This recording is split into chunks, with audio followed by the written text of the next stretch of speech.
Yeah, we're gonna start. In person. We're gonna start.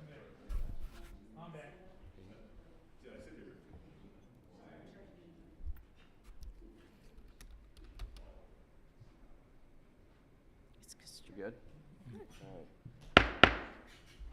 I will call the council meeting of March 13th, 2024 to order. Will you please rise and join me in the Pledge of Allegiance?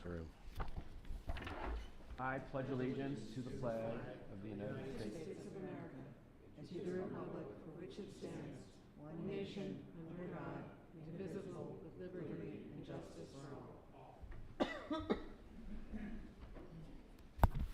Anna, will you please call roll? Foster. Bilski. Madden. Here. Allner. Vincent. Here. Perry. Here. Silver. Here. Before we get to the agenda items tonight, I do want to welcome and invite Janaea Willoughby from the Orange Library. We have to. If you wanted to... Should I do that first? Hello, everyone. Thank you for giving me time to speak. My name's Janaea, and I'm the new branch librarian at the library right down the street. Just wanted to get out, meet everyone, let everyone see my face, so you know that you're always welcome to come visit me at the library. Come by and say hi. I would really like that. I know it's coming. I want to tell you a few things that the library offers. I know it's coming up on travel season, so if you didn't know, the library does process passports. So if you're interested in getting your passport, please come down and make an appointment. We also offer free faxing and free scan to email, which I think is really great because I used to go in there into Office Max and pay $20 for my stack of papers. So just come on by the library. If you're planning on viewing the solar eclipse coming up in April, we will be giving away free solar eclipse glasses to families. And we also have a fun project. You can make eclipse, these viewer boxes. It's like a cardboard box. You put aluminum foil in there so that you can see the reflection of the sun behind you, decorated. So if you're looking for something fun to do with the kids and the family, you can come pick one of those up and pick up your glasses. And that's all I got for today. Thank you. Yes. The solar eclipse glasses, do you have them already? We should have them, I should have them next week. Is there a limit? I'm thinking the limit is going to be about 4 per family. I just had a woman from Moreland Hills call me who said she's only a couple houses away from Orange, and we're giving them away as well for residents, but it's residents only, and I felt bad, so Yeah. I will direct people to you. Thank you very much. Please send them our way. All right. Any other questions for me? Yes.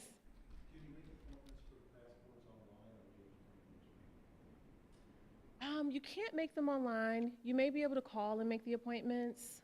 Calling would be best if you can't come in. And yeah, definitely call though so that you can ask whatever questions, because usually people have a lot more questions about what to bring in and making sure you have the right documents. And they'll take your picture too. Yes, you can get your picture taken. Or if you already have your picture taken somewhere else, you can just do the passport process. But yeah. Jody used to come in once or twice a year to our meetings to provide updates, so feel free to do so. I would love that. I'll come in, let you guys know what's going on spring and what we're doing this summer. Perfect. All right, thank you. Thank you. Is there a motion to excuse Councilmember Ryan Bilski from the March 13th, 2024 council meeting? So moved. Thank you, Stacy. Is there a second? I'll second it. Thank you. Anna? Foster. Yes. Madden. Allner. Yes. Vincent. Yes. Perry. Yes. Silver. Yes. Is there a motion to approve the special council meeting minutes of February 7th, 2024? Thank you, Lisa. That's- I'll give Lisa credit for that one. Is there a second? Sure, I'll second it. Any questions, comments? Everything look okay to everybody? All right. Please call roll. Foster. Yes. Madden. Yes. Allner. Vincent. Yes. Perry. Yes. Silver. Yes. Is there a motion to approve the council meeting minutes of February 14th, 2024? So moved. Thank you. Is there a second? Second it. Questions, comments on these? Any adjustments need to be made? All right, Anna? Foster. Yes. Madden. Yes. Allner. Vincent. Yes. Perry. Yes. Silver. Yes. Is there a motion to approve the treasurer's report for January 2024? Thank you, Lisa. I'll second it. Thank you, Stacy. Lisa, you handling this? Thanks. So Dana's out today. This report for January 2024. Total cash balance of all accounts, $14,754,158.10. Is that better? It wasn't you, the mics weren't on. Oh, okay. It was on. It's just you got to. I just need to move 1 inch closer. Good. Okay, so the summary report, total revenue from all funds in January 2024 was $978,050.29, and total expenditures from all funds in January 2024 was $914,000, $64.06. The revenue and expenditure report for the general fund only, 1/12 of 2024 is 8%, and we're at 8% for this year. The total general fund revenue for January was $872,153.45, representing 8% of the total budgeted for the general fund in 2024. Total general fund expenditures for January, $737,000, $63.93, represents 6.87% of the budgeted for the general fund for 2024.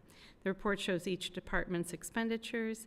Administrative operating expenses represent over 60% of the budget as a result of the paying annual insurance premiums in January, which we do every year. No other line items were extraordinary this month. Any questions for Lisa? All right, Anna, please call roll. Foster. Yes. Madden. Yes. Allner. Yes. Vincent. Yes. Perry. Yep. Silver. Yes. I will make a motion to approve the tax administrator's report for January 2024. Is there a second? I'll second it. Kim? Great. So the total tax collections from all sources for January 2024 was $598,661.41. This is about $17,000 less than last January. Our monthly cumulative income tax graph is up here if anybody would like to see it. It shows a little blip down.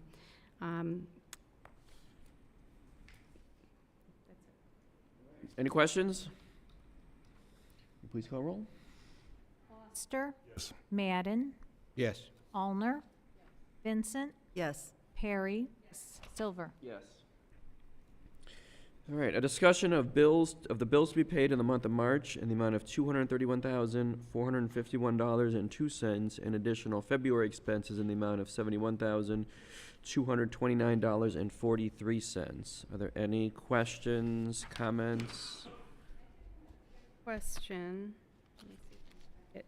So is our, I think this is a question for Dana, so if we don't know, I'll ask her.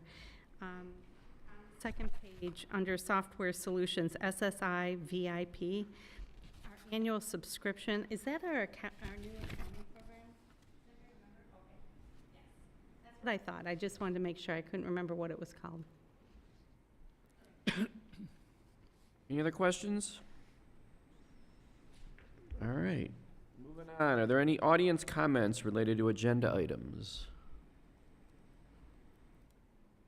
That looked like it. We have no old business, new business. Ordinance 2024-4, an ordinance rezoning certain parcels of land from the U1 zoning district to the S1 zoning district, amending the village zoning map, submitting the proposed zoning changes to the voters of Orange Village, and declaring an emergency. This is for first reading, and I know will be referred to planning and zoning. Who was, Judd, did you want to speak to this, or? Yes, I can. Okay. And the applicant is here today. Ken Weinberg represents the applicant for this proposal. The plan is to redevelop the property that is currently the New Song Church and to develop a neighborhood similar to what would be Orange Hill or Orange Tree in terms of scale and size of the units, taking advantage of and preserving green space at the along the riparian areas and drainage. So the plan is to bring that forward and have Planning Commission take a look at it and consider it for our review. Ken, did you want to make comments, or you just, it's up to you, you don't have to, but.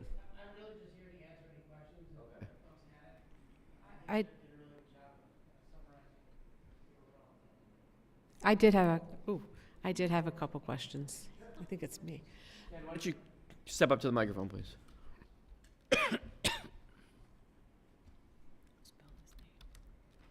So I did appreciate all the information that was provided ahead of the meeting, and it looks like there's going to be a significant effort to keep mature trees as part of the development, which I think is fabulous. Do you have any idea how many trees are going to be lost, though? Because obviously some trees are going to have to go. We have not done a tree survey yet.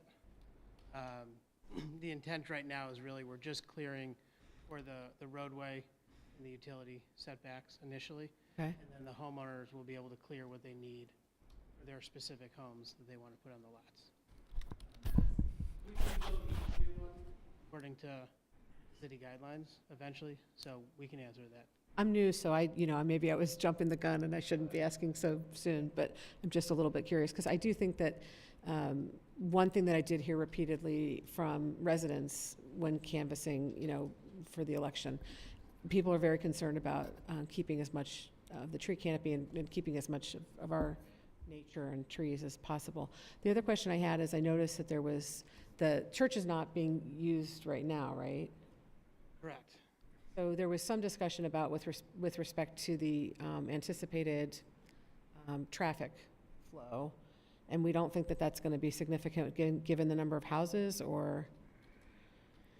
It's going to be a residential street with 17 homes, so you will have some added traffic, but in comparison to when a church would be having a service or an event, you would have a lot less traffic slowly coming in and out of a neighborhood than you would for events at a facility like that. Yeah, and I think if the church were normally being used, you would look at that as a plus, but since the church is not being used, and hasn't been for a while, there's been very little traffic there, so there will be some additional traffic. Yeah, in exchange, if it doesn't get rezoned and go through with my purchase, they're looking to sell the property to somebody else who's going to occupy it and then have that increased. I don't think 17 houses provides that much traffic. No, I don't, I'm just, asking, I'm not against it, I'm just asking questions, because I think this is the better of, personally, I think it's the better of the two options traffic-wise. what I'm looking at, the proposal with respect to the number of houses and the size of the houses, I think it sounds great. I think it's going to attract families, which I think would be lovely for Orange. I think that's very, very nice. It's good to have more kids and families in Orange. So I'm not against it. I just had some questions. Sure. Sorry? So the smallest lot is going to be 0.4 acre, and then the largest lot, cul-de-sac, gets up to 1.25 acre.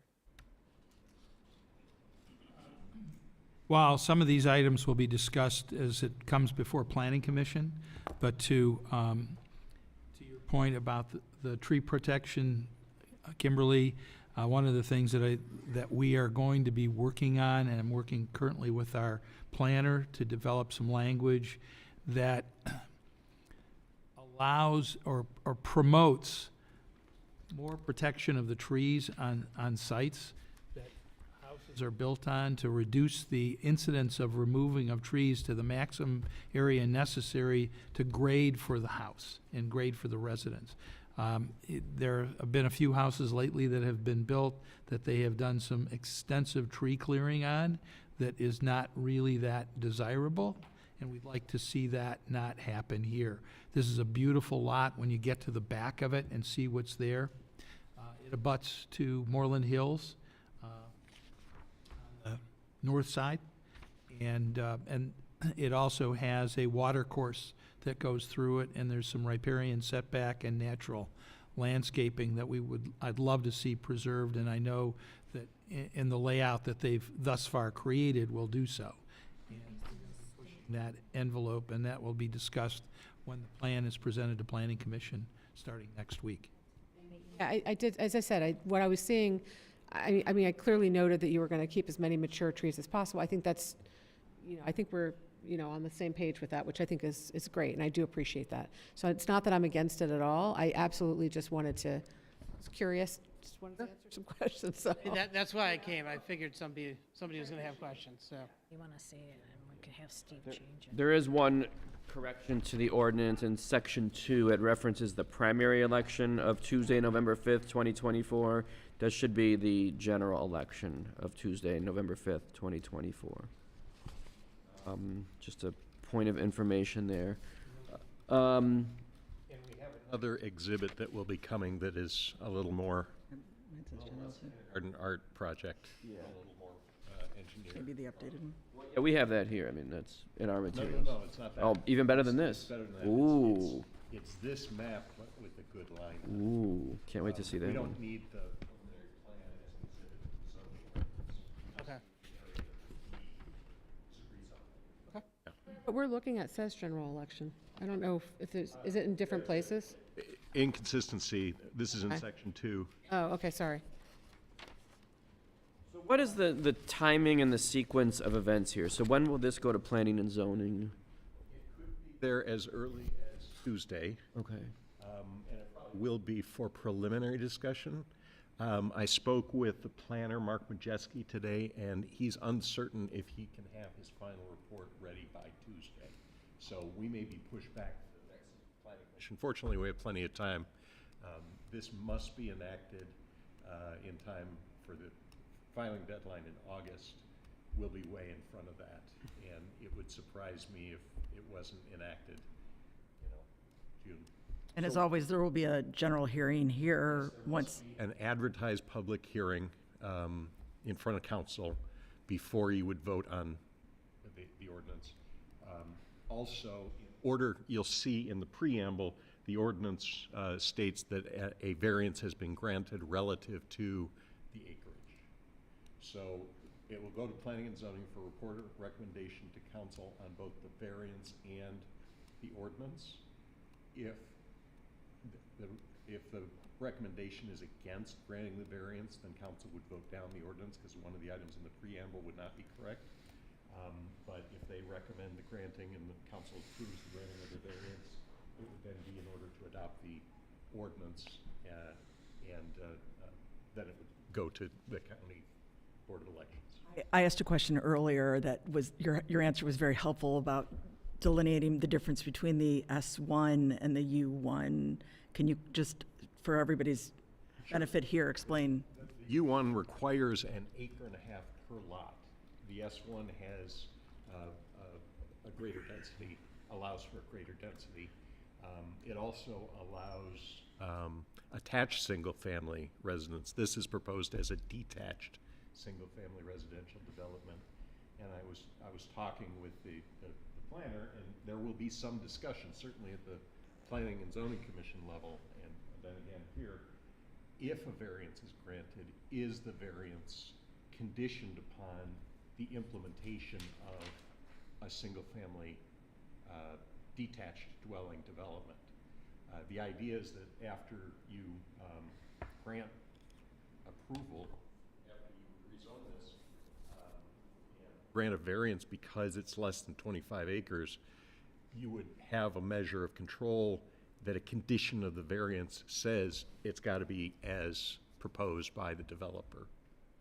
Because he could sell to somebody, theoretically. Right. I think that's helpful, and I do agree that And I've brought up Spencer. maintaining that with single family is important.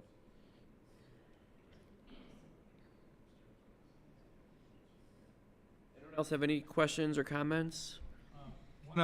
Just one brief comment. As this property will back up to Moreland Hills, I've already reached out to Mayor Spencer of Moreland Hills to advise him that that this project is being pursued, and the neighbors that are in Moreland Hills on Sterncrest, whose properties will back up to this, are being given notification for public hearing by the building department when that comes about. And we sent a copy of the letter that will go out to the neighbors for public hearing, for the neighbors here, and also for the neighbors in Moreland Hills. I received one of those letters, thank you. So, So, are you all familiar with where my house is on this? Next door. Next door. So, I'm the lot south of the proposed driveway, south of the church. And Mr. Weinberg contacted us months ago and said, you know, what are your thoughts? And want to hear my thoughts on it. No, I think we do. I don't want to take up too much time, but I think it's important to know that my property was chiseled out of this large property years ago, 20, 30 years ago. And, thank you, Anna. It used to be a horse farm run by the Summers, who were prominent people in Orange a long time ago. Mr. Summers was a lawyer, and they had a horse farm on this property. They raised and trained thoroughbreds for thistledown. So the second owners of this whole property bought the property. Their names were the Prashans, and they bought it to start New Song Church, and saw an opportunity with some land, and they moved into my house and started having services in my house. And when they had enough congregation built up and money built up, they literally built this church by hand. Father was a very handy man. He also put some additions on my house, which are amazing. And they lived there for a long time until the wife got sick and decided to move to Arizona. And that's when he chiseled out my lot and put it up for sale. And it had to be 1.5 acres. I think it's like 1.6 acres or 8. And we've always been, it always, like, if you come to my house, it looks very contiguous with the rest of that property because it always was one property. There was a huge barn on it. There were other outhouses and a little efficiency house, which during COVID had been abandoned so long, like they finally took it down, and the barn, which was dilapidated and dangerous. And New Song Church never really was very successful on this property. They had a small congregation for a while. They were constantly going through new pastors. We would get to know somebody, and next year they would be gone. And like, people follow their pastors, and had a hard time maintaining enough people to support the church. Over the years, I think that this property has fallen very much in disrepair. They do the minimum to keep it up. There have been problems at the church. You know, a lot of people do drive in every single day. They urinate back there. They, sometimes I call the look like they're really doing the right things back there. Been great having it abandoned. We always knew, because our parcel was chiseled out, and that this was such a great property. We always knew, my husband and I, that the potential for a backyard development was always there, but it was always zoned 1.5 acre. And we kind of like, we're like, okay, well, it'd be real hard to put 4 houses back there, 1.5 acre, or however many houses we could possibly put there, not a lot. And New Song Church finally put up the property for sale, and I think that that's where you come in, and we're interested in potentially doing a backyard development. So Ken has been very good to my husband and I. He keeps us informed of new plans. He's constantly asking us, you know, what do you think about tweaking this or that? We appreciate that very, very much.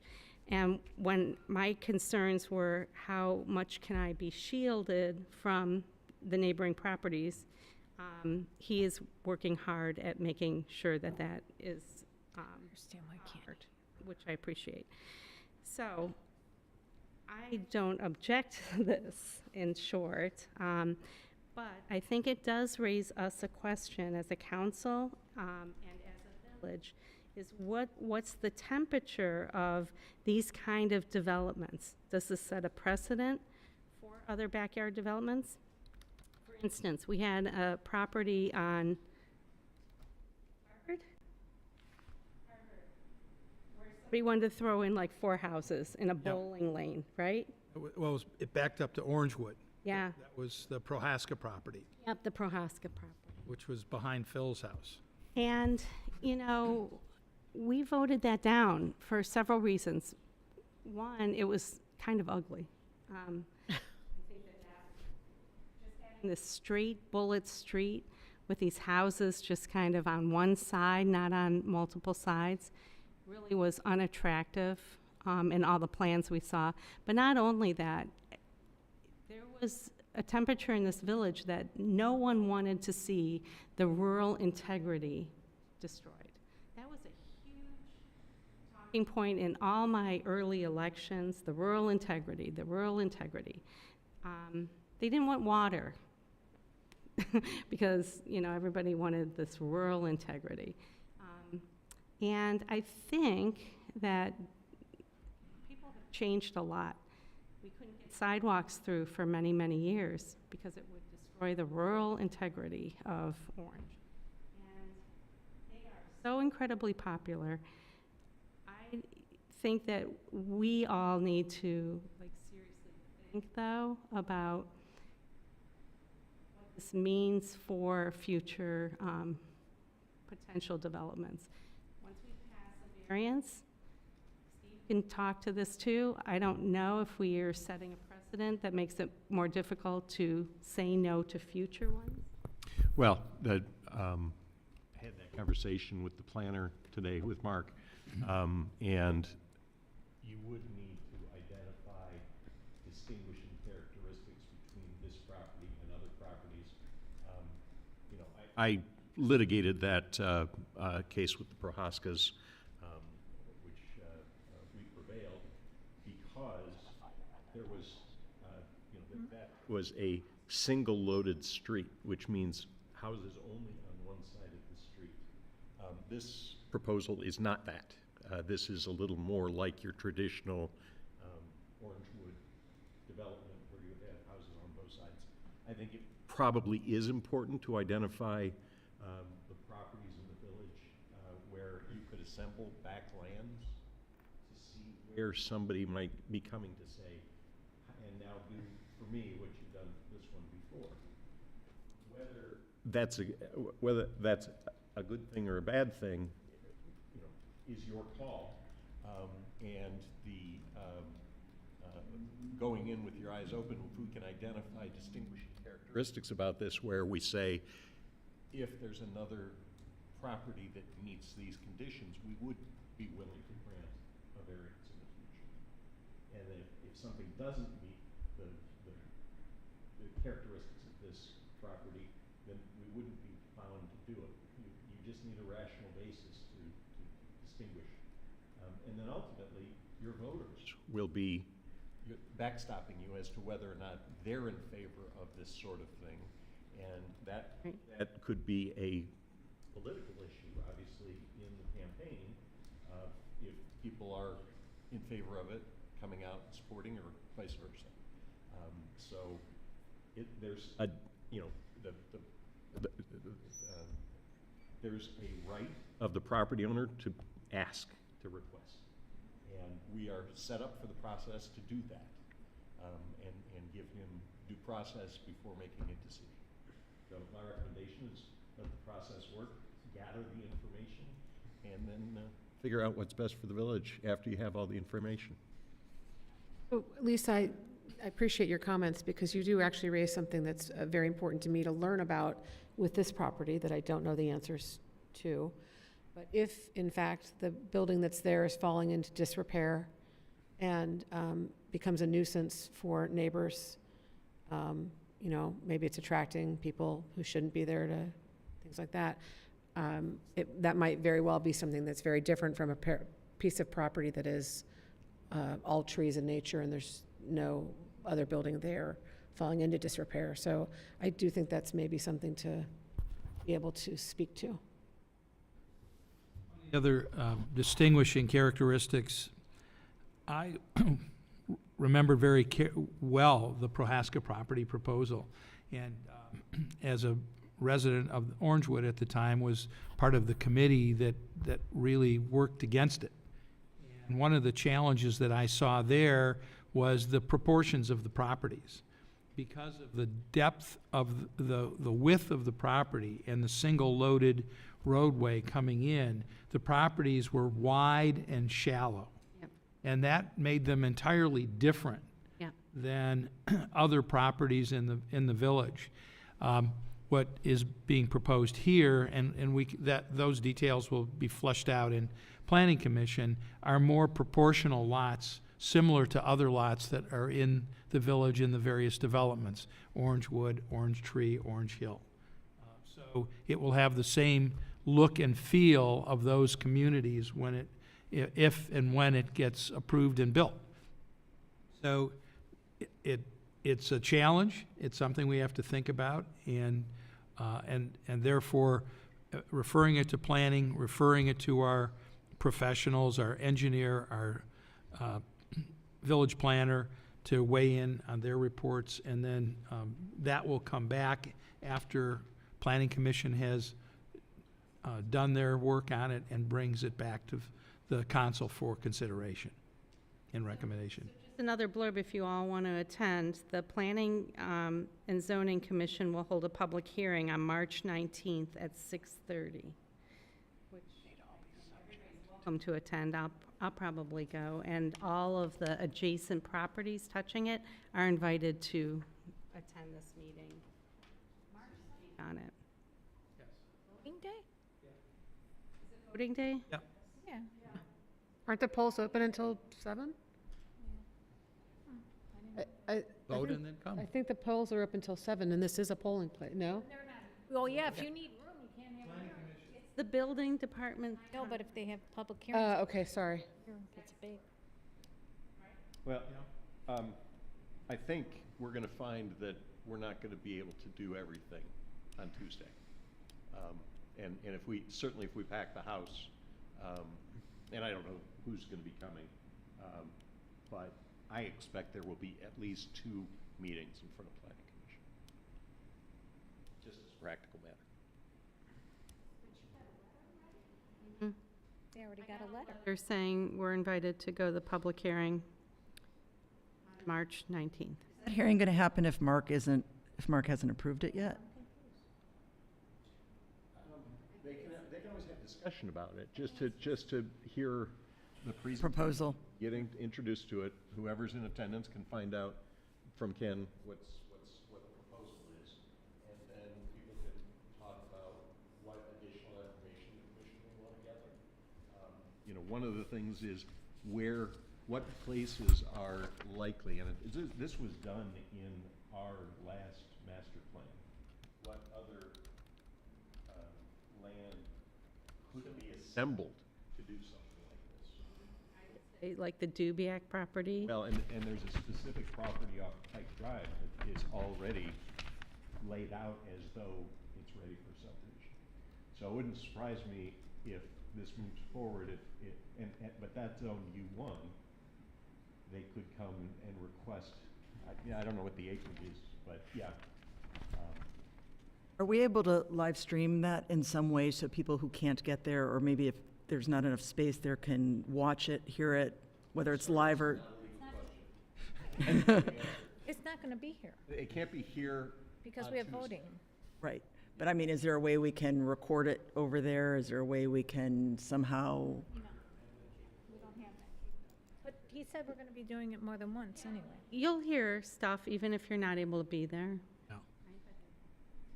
Can someone find out how many calls to the police there have been about any issues? Why don't you ask the I chief? mean, can you maybe find out from our police department? It's right there. Chief, There, or There. he fell asleep. Chief Costura, you're on. see him? You can tell who needs new glasses. I'm looking and I'm like, I can't see. Mrs. Have there been calls to the police about the property being a nuisance, or people not doing the right things on that property, or? Yes.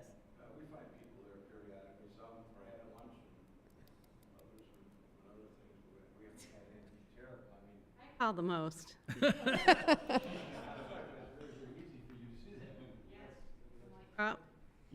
You could gather that information.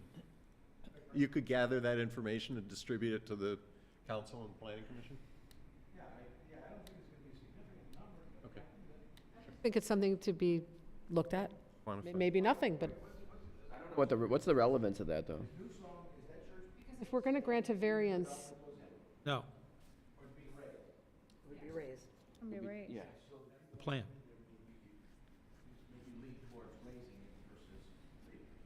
I think the question is it a nuisance that needs to be remedied? There's no tax revenue.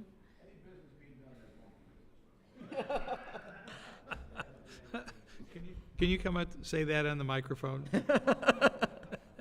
you asked is relevant, because in my mind, there's a lot to get fleshed out long before we, take any vote, but if the property is currently a place that's attracting bad things, then that would, in my mind, separate it from maybe another lot of property that is not. It's just something to consider. It may be nothing, but I just would like to look at it and see. I think another distinguishing feature that was in the letter and was actually just mentioned is this parcel as it sits right now is tax exempt for the city. And in switching this over, you would be switching over the entire parcel to a taxable piece of land. People that are living that are bringing in. Not seeking any economic development incentives. You're financing this by yourself and. Correct. We are not seeking anything. Unless you'd like to hand it to us, then we'll take it. Are there any other comments, questions? There. I would, but not right now. Yeah, we're busy right now, Lisa. Getting dark. Trip. But should we just set a tentative date depending on weather in our calendars? I think next week is going to be really crummy. How's the 27th of March? Okay. April 3rd is a council meeting. If you're going to assemble 4 people or more, you're going to have a special meeting. My recommendation would be for if people wanted to walk it, you've got the right to take people on it and show them. Yes. Do you want to attend if other council members are walking with Ken? Yeah. Maybe council members could individually contact Ken to make an appointment to see that. Or Lisa. Or Lisa. Does she have the, I live right down the street. does she have the right to walk on the property? Do 1 or 2 people at a time and make it That would avoid the That's public. fine. in law, right? I mean, I have permission to be on the property at any point, and I can bring anyone that I need to. Okay. For purposes of what we're doing, so. Come to, if you need to, come up to my patio and show the view of, because we're a little higher than what you're going to be building at. The sooner you can walk it, the better, because right now with no foliage up, you can see all the way through the woods. And as the leaves start blossoming, it'll be harder to see all the way to the back of the property. I'm so confused. Ken, thanks for being Thanks here. so much. Any other comments? This will be referred to Planning and Zoning Commission. Ordinance 2024-5, an ordinance amending section 1143.06B, final development plan requirements of the codified ordinances of Orange Village, and declaring an emergency. Who wants to handle this? Steve, you want to handle this one? or- Sure, this Yeah. is just a technical cleanup. We have always gotten homeowner association documents as part of the development plan process, but it's not actually in the code. So this just, checks the box requiring somebody who's putting a development together to get the homeowner association documents to the village for review. And the key thing there is usually we want the right, but not the responsibility of fixing problems that are the responsibility of the private, a homeowners association. Private roads, Yeah. private sewers. Yeah, right. And so forth, that are part of an HOA developed property. On here because of 2024-4, because that came up, or just No, nothing to do with It's it? completely independent. It was something that Bob McLaughlin had brought to my attention 6 months ago, and then he finally got it to me at the right time in the month to get Okay. an ordinance drafted in front of council. All right, And we don't have that many developments coming in. yeah. All right, any other questions on this one? That goes to planning and Yeah, zoning. this will also be referred to planning and zoning. Okay, moving on. Any audience comments relating to matters which advance the good of the village? Please.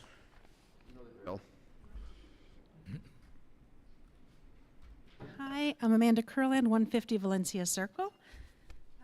First, I want to give my condolences to Detective Dan Culk on the recent passing of his mother, Phyllis. May her memory always be a blessing. Also, I want to note that March is National Women's History Month. It is therefore timely to point out the deafening silence from international women's organizations about the atrocities committed against women and girls on October 7th in Israel. I will spare everyone any details, but considering the GoPro footage and social media bragging of the perpetrators, there is no doubt about the truth of the inhumane acts on that day. On those lines, let us not forget that there are still 19 women being held hostage in Gaza. Moving on to much lighter stuff. The primary election is on the 19th. If you just want to vote on the issues and don't want to declare a party affiliation, you can request an issue-only ballot. I think a lot of people don't realize that. There's two issues that I want to say. Issue 26 is not a tax increase. It's just keeping the vital health and human services funded. So I do urge everyone to vote yes on this. And then there's issue 14, which is about the rezoning of the proposed active senior living development. And I just want to, I've been talking to a lot of people online, and I think there's a lot of misinformation out there, so I want people to be educated in how they vote. To clarify that of the total property that the developers are trying to purchase, 45% of that is to remain undeveloped, and, save for possible trails, and is not part of what's being voted on. And I think that that confuses people because we only have to rezone the part that is going to be developed. So I think that that's where a lot of the confusion is. A lot of people are like, I don't see what you're talking about as far as the saved area. So I just putting that out there. Also, Mayor Klein has assured me that he will not allow the plans presented to the voters to change significantly as relates to the residential and commercial density, which I think is a really important point. And with that assurance, that promise, I am 100% behind this project. There are a lot of people who are not, but I really think Some of it is they're not going to change their mind. They want the village to just stay as it is, and I respect that. It's just not where exactly my head's at. But I think that more people just need to really get a grasp of everything in the project. So I'm also encouraging anyone who may watch this or hear about it to contact the mayor with questions before the election. I think you'll get a fuller picture of what's being proposed. So that's all I got. Thank you. Mayor Klein, comment? Thank you, Amanda. You saved a lot of time here. Because I was going to talk about the election, but I'm going to talk about some other things relative to it. First of all, as Amanda noted, issue 14 is on the ballot, and it's significant for our community. It brings to the village some important and valuable development in terms of providing for our seniors that we believe is important for our community going forward, and providing that in a way that is comfortably fit into the fabric of our community's design character. The houses that will adjoin the residences on Jackson Road, the residences on Jackson Road will look at smaller scale residential buildings, 2 and 3 bedroom units, 1.5 to 2 stories at max, along there, along with a buffer of some green space that will separate it. One of the things that we've carefully included in the zoning is, and will be also included in the development agreement, is the protection of the natural landscaping along the southern boundary, and to protect the residences along Jackson Road that abut this project. I think it's a great opportunity for our village and our community, and we should take every opportunity when those things happen to advance them. And voting yes for issue 14 will enable that to happen. One of the things that we did is to, and again to your point, to confine the development area is we have defined where development won't take place and where it will take place. And the development won't take place in the 37.5 acres or so that would be to the east of this development. And the development includes 3 components: 9 acres of commercial that will abut Harvard and Orange Place, and then 2 components that will wrap around that will include the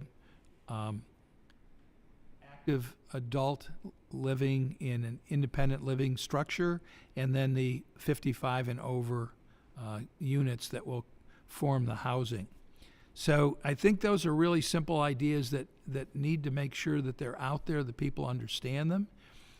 I've been working even today with the Western Reserve Land Conservancy and how we will move forward with the process of capturing that land and making the best use of it to preserve it for the future of Orange residents in as natural a form as it can be. To the extent that there will be trails, and they've already looked at how they might design some trails into it. These are going to be natural trails, dirt and natural material like wood chips, and not like our concrete what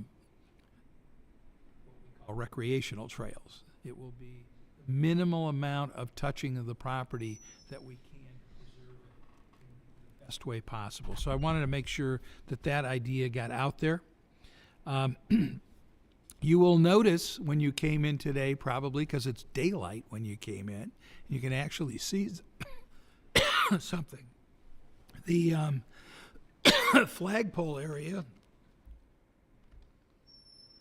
is devoid of any landscape at the moment. Excuse me. The bushes that ran around the perimeter of the flagpole area had to come out because of some disease, and we're going to be replacing them with a new installation of plants. I looked at the plan today with our Service Department. They're going to do the work in concert with Tri-Seas Landscaping Program. Nice. They will install pavers and some gravel around the perimeter of it, along with some annual flowers and so forth. So, thank you, Prince Zugan. Prince Sugan. All choked up about My landscape. sons. Do around. It's pollen. With that, we're going to be looking at happening. You'll start to see that happen as spring comes along and we have the planting come out. Once again, solar eclipse glasses are still available at the police department window with Christine.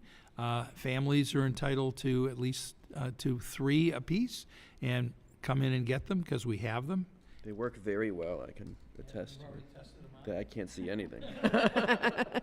It's always used. They're also used for light welding. It's pitch black, yeah. I also wanted to report, last week, I attended with my fellow mayors and managers from Northeast Ohio a trip to Washington, D.C. to meet with the various departments in their offices. We met with undersecretaries and directors in environmental protection, justice, housing and urban development, transportation, commerce, homeland security. We had a White House briefing. My head's still spinning. But one of the things that I came home with, and I've already connected our people to, is a new department in Homeland Security called CISA. And CISA is the cyber security, new cybersecurity department. And they're very concerned about the vulnerability of small communities and schools, and therefore are making available resources to those communities to enable them to have more protection from attack from cyber criminals. And I passed along the connection with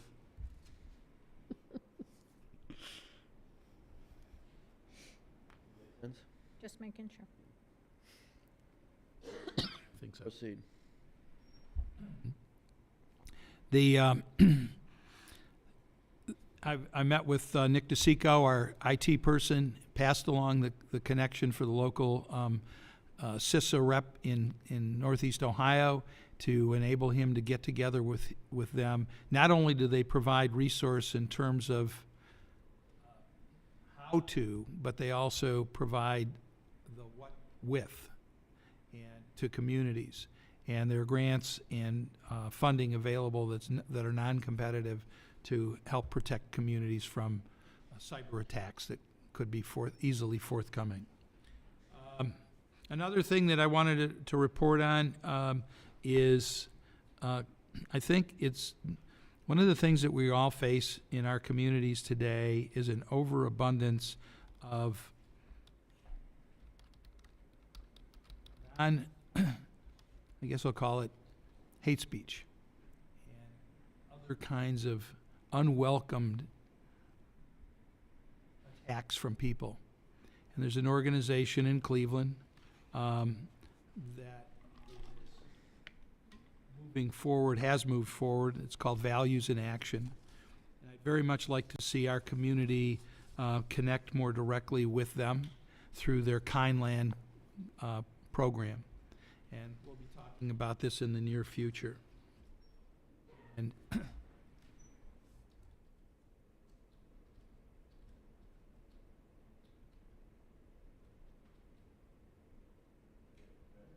wasn't going to say anything. Yeah.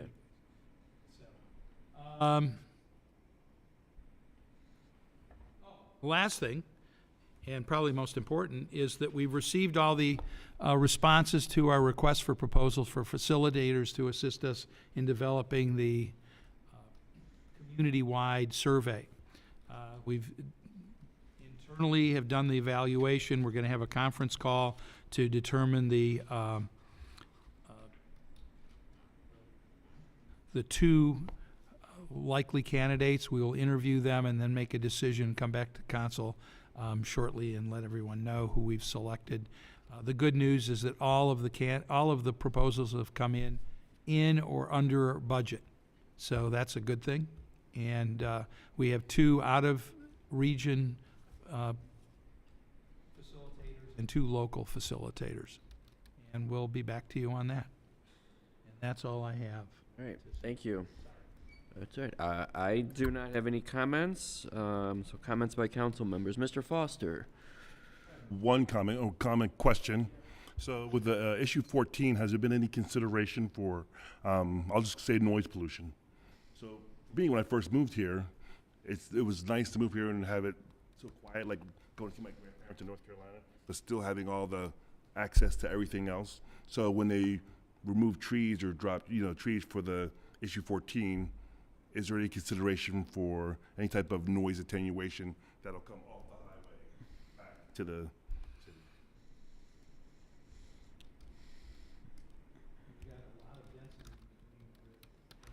We'll actually The only thing I hear where I live at in Harvard is every once in a while you hear a tractor trailer. But besides that, I like how quiet it is. I like how there's. I don't think it will affect.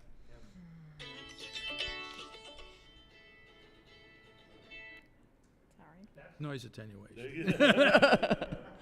Yeah, that was the only thing I thought of. I mean, I'm pro project. And I think one thing to keep in mind is people that are looking to buy houses there know where it is, and they know the proximity to the freeway. So it's not like a freeway's being built in their backyard. Their backyard next to a freeway. That's one thing I can think of. Yeah. Jeff. Okay. That's all I got. Yes, sir. Okay. Mr. Madden. I have no comments. Okay. Okay, it's been a while, so mine is a little bit lengthy. I'll go as quickly as I can.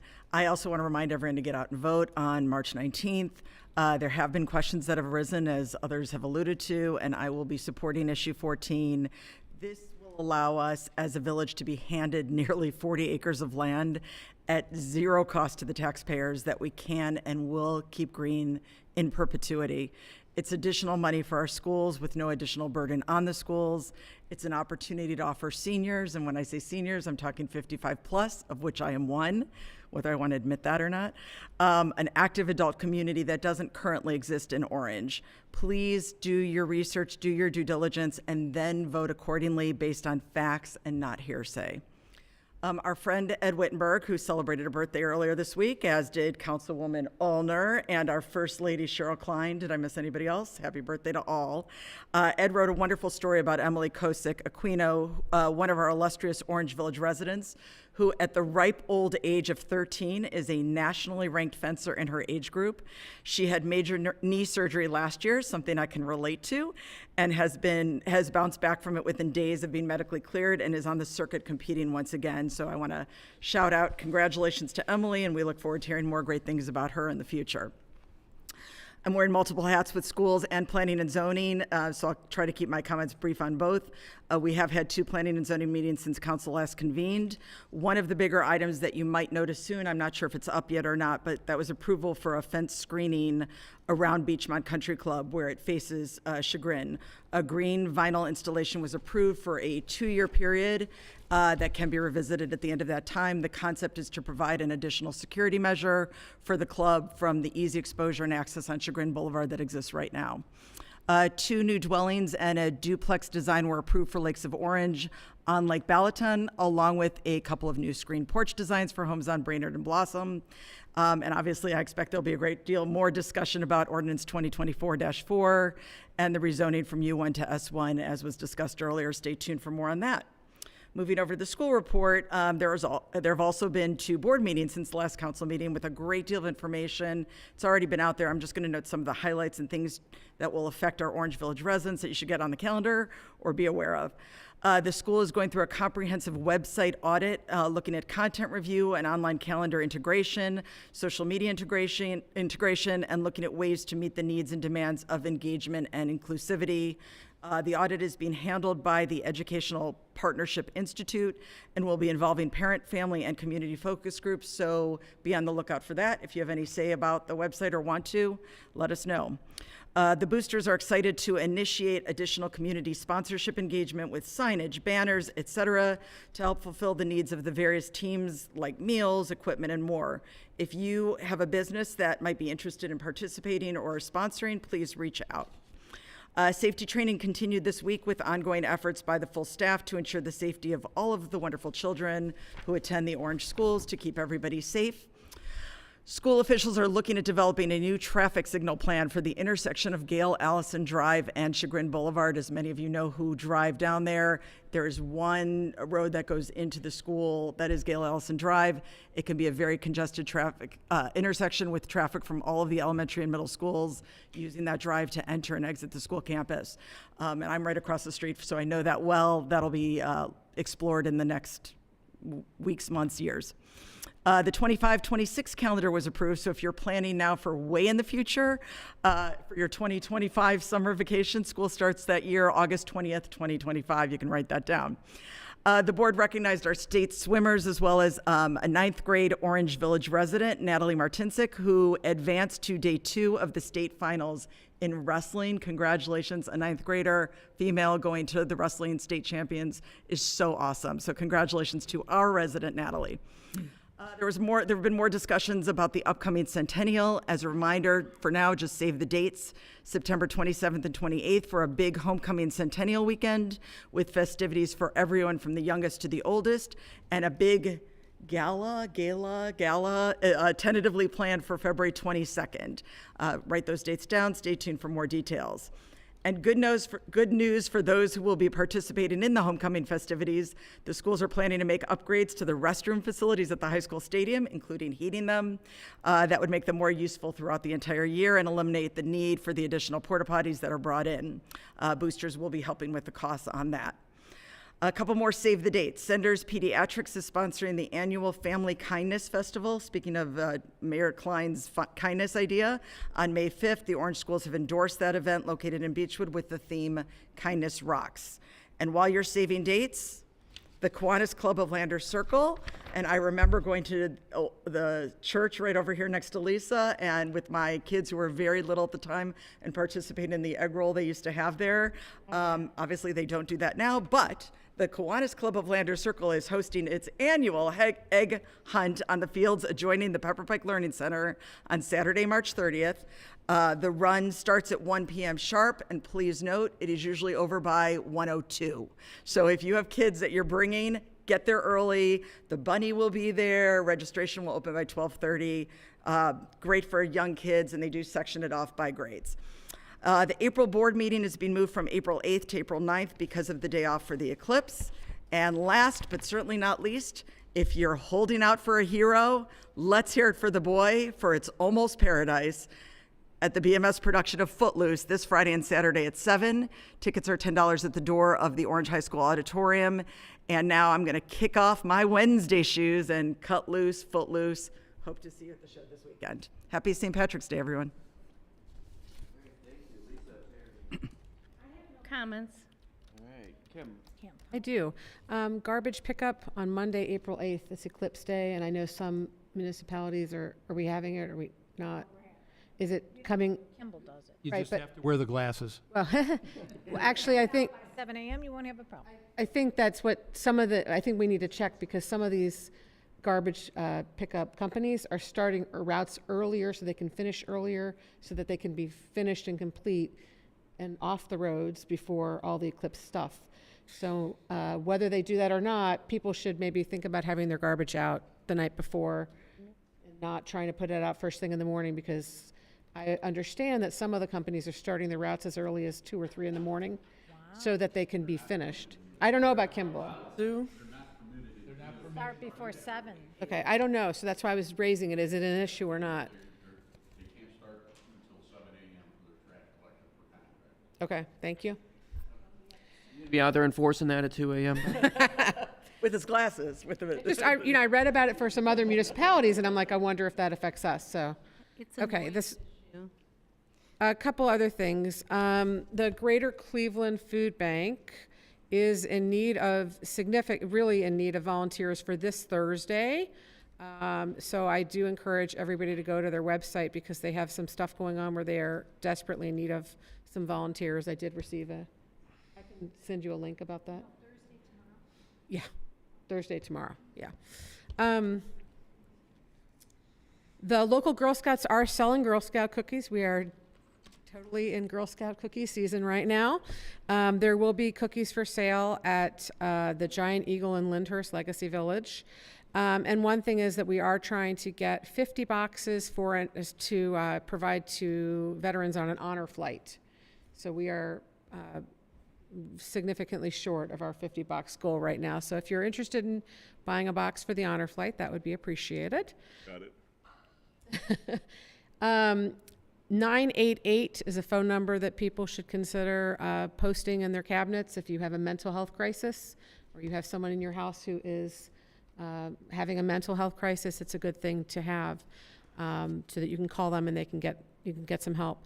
And then to what Amanda was talking about, and I actually had a note about it.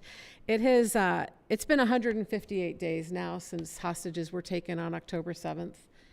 And it was 6 Americans who were being held, but now it's been confirmed that one of them is dead. So it's 5 Americans with over 110 people are being held. Many of them are women.